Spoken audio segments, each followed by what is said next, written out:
back, and as always, we do appreciate your company. Now, as the curtains falls on the Malabo Declaration era, Africa faces a sobering reality. The continent has failed to meet its ambitious 2025 targets to end hunger and poverty through agriculture. Despite a decade of pledges and policy frameworks under the Comprehensive Africa Agriculture Development Program, the latest review reveals that food insecurity continues to deepen across multiple regions. A major culprit is post-harvest losses.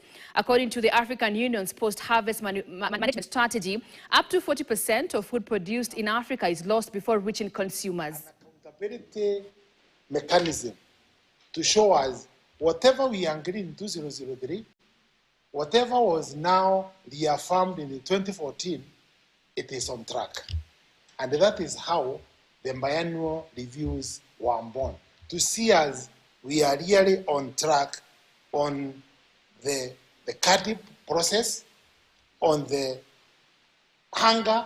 So Kenya has been gathering data, like every other member states, data around the 5th BR, and this data is supposed to be validated. So this meeting, validation comes to see through the different types of data that we have gathered, identify gaps, identify anomalies, and where we need corrections. Also, the meeting is intended to provide additional evidence, maybe documents that could help to improve the data, but also to make recommendations to the statisticians, but also to the governments on potential interventions that they could do to improve performance in some of these areas.